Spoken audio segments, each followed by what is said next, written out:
ಧನುರ್ರಾಶಿ ಪ್ರಯಾಣದಲ್ಲಿ ಸ್ವಲ್ಪ ತೊಂದರೆಯ ಸೂಚನೆ ಇದೆ. ಅನಗತ್ಯವಾದಂತಹ ಪ್ರಯಾಣ ಬೇಡವೇ ಬೇಡ, ಅದನ್ನು ಇವತ್ತು ನಿಷೇಧ ಮಾಡಿ ಅನ್ನುವಂಥದ್ದು. ಜೊತೆಗೆ ಆ ಪ್ರಯಾಣದಿಂದ ಸಿಕ್ಕಬೇಕಾದಂತಹ ಯಾವ ಸಂತೋಷ ಇದೆ ಅಥವಾ ಸುಖ ಇದೆ ಅದಕ್ಕೆ ಅಡ್ಡಿಯಾಗುತ್ತೆ. ಸಂತೋಷಕ್ಕೋಸ್ಕರ ಪ್ರಯಾಣ ಮಾಡ್ತಾ ಇದ್ದೀವಿ ಅಂತಂದರೆ ಆ ಸಂತೋಷವೇ ಇಲ್ಲದೇ ಇದ್ದರೆ ಪ್ರಯಾಣ ಮಾಡಿ ಪ್ರಯೋಜನವಾದರೂ ಏನು ಅನ್ನುವಂಥದ್ದು. ಹಣದ ವಿಚಾರಕ್ಕೆ ಜಗಳ ಮಾಡ್ಕೊಳ್ತೀರಿ. ಕಷ್ಟಪಟ್ಟು ಕೆಲಸ ಮಾಡಿದರೂ ಕೂಡ ಒಳ್ಳೆಯ ಫಲಿತಾಂಶ ಇಲ್ಲ, ಒಳ್ಳೆಯ ಫಲ ಇಲ್ಲ. ಹಾಗಾಗಿ ನಿಮ್ಮ ಕಷ್ಟಕ್ಕೆ ಬೆಲೆ ಅನ್ನುವಂಥದ್ದು ಸಿಕ್ಕೋದಿಲ್ಲ.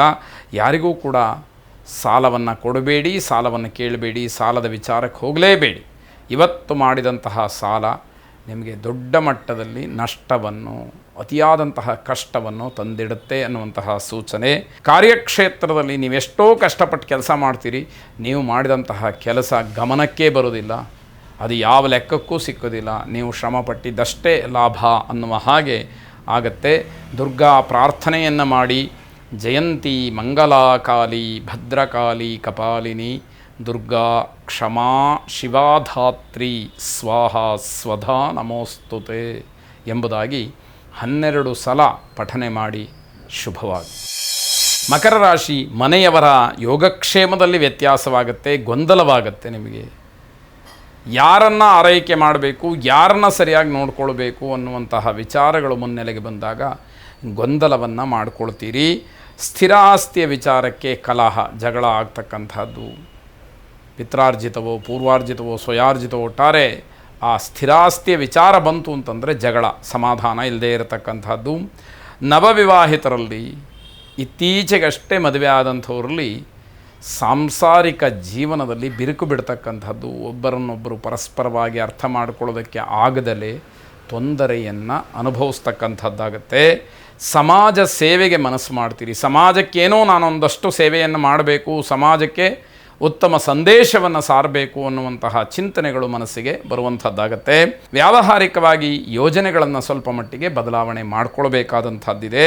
ಹಿರಿಯರ ಮಾರ್ಗದರ್ಶನ ಇರುತ್ತೆ, ಆದರೆ ಅವರ ಮಾತು ನಿಮಗೆ ಫಲಿಸೋದಿಲ್ಲ, ಇಷ್ಟ ಆಗೋದಿಲ್ಲ. ಅವರ ಮಾತನ್ನು ಕೇಳಬೇಕು ಅನ್ನುವಂಥದ್ದು ನಿಮ್ಮ ಮನಸ್ಸಿಗೆ ಬರದೇ ಇರತಕ್ಕಂಥದ್ದಾಗತ್ತೆ.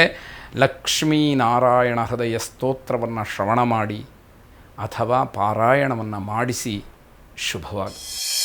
ಕುಂಭರಾಶಿ ವಿದ್ಯಾರ್ಥಿಗಳು ಸಂಬಂಧ ಪಡದೇ ಇರತಕ್ಕಂತಹ ಚಟುವಟಿಕೆಗಳಲ್ಲಿ ಭಾಗವಹಿಸಿ ಶಿಕ್ಷೆಗೆ ಗುರಿಯಾಗ್ತೀರಿ. ನಿಮ್ಮ ಕೆಲಸ ಅಲ್ಲ ಅದು.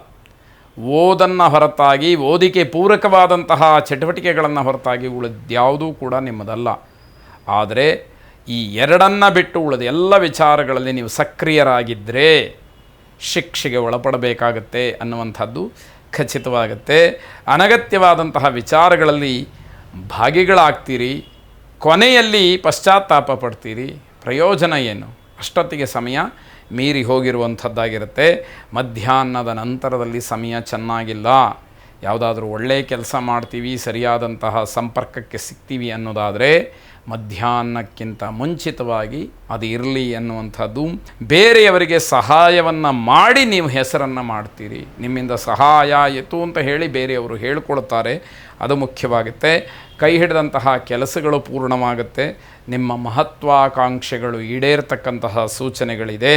ಸರಸ್ವತೀ ದೇವಿಯನ್ನು ಪ್ರಾರ್ಥನೆ ಮಾಡಿ. ಸರಸ್ವತಿ ನಮಸ್ತುಭ್ಯಂ ವರದೆ ಕಾಮರೂಪಿಣಿ ವಿದ್ಯಾರಂಭಂ ಕರಿಷ್ಯಾಮಿ ಸಿದ್ಧಿರ್ಭವತು ಮೇ ಸದಾ ಎಂಬುದಾಗಿ ಆ ವಿದ್ಯಾಧಿದೇವತೆಯನ್ನು ವಿಶೇಷವಾಗಿ ಪ್ರಾರ್ಥನೆ ಮಾಡಿ ಶುಭವಾಗಿ.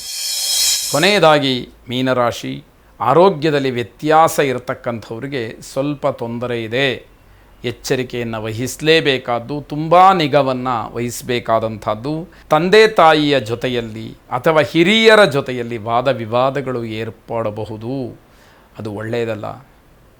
ಆರೋಗ್ಯಕರವಾದಂತಹ ಚರ್ಚೆಗಳನ್ನು ಮಾಡಿ, ಆದರೆ ತಂದೆ ತಾಯಿಗಳ ಜೊತೆಯಲ್ಲಿ ವಾದ ವಿವಾದಗಳನ್ನು ಮಾಡುವಂಥದ್ದು ಒಳ್ಳೆಯದಲ್ಲ ಅಂತ ಅರ್ಥ. ಶೀತ ಸಂಬಂಧವಾದಂತಹ ಆರೋಗ್ಯ ಸಮಸ್ಯೆ ಇರಬಹುದು. ವಿದ್ಯಾರ್ಥಿಗಳು ಬಹಳ ಬೇಸರದಿಂದ ಅಥವಾ ಬಲವಂತದಿಂದ ಓದಬೇಕಾಗತ್ತೆ. ಮನಸ್ಸಿರೋದಿಲ್ಲ, ಆದರೆ ಯಾವುದೋ ಒತ್ತಡ, ಇನ್ಯಾವುದೋ ಬಲವಂತ, ಇನ್ಯಾವುದೋ ಹೆದರಿಕೆ, ಇನ್ಯಾವುದೋ ನೀತಿ ನಿಯಮ ಇದು ನಿಮ್ಮನ್ನು ಓದುವುದಕ್ಕೆ ಕೂತ್ಕೊಳ್ಬೇಕು ಅನ್ನುವ ಹಾಗೆ ಮಾಡ್ತಕ್ಕಂಥದ್ದಾಗತ್ತೆ. ಅನಗತ್ಯವಾದಂತಹ ಪ್ರಯಾಣವನ್ನು ಮಾಡಬೇಕಾಗಬಹುದು. ಕೋಪವನ್ನು ಕಡಿಮೆ ಮಾಡಿಕೊಳ್ಳಿ, ತಾಳ್ಮೆ ಇರಲಿ. ಇದು ಬಹಳ ಮುಖ್ಯವಾದಂತಹ ಅಂಶ. ಅಘೋರ ಮೃತ್ಯುಂಜಯನನ್ನು ಪ್ರಾರ್ಥನೆ ಮಾಡಿ. ಅಘೋರಾಯ ನಮಸ್ತುಭ್ಯಂ, ಘೋರಾಘೋರ ಭಯಂಕರ, ಘೋರ ಮೃತ್ಯು ವಿನಾಶಾಯ, ಅಘೋರಾಯ ನಮೋ ನಮಃ ಎಂಬುದಾಗಿ 28 ಸಲ ಹೇಳಿಕೊಳ್ಳಿ. ಶುಭವಾಗಿ.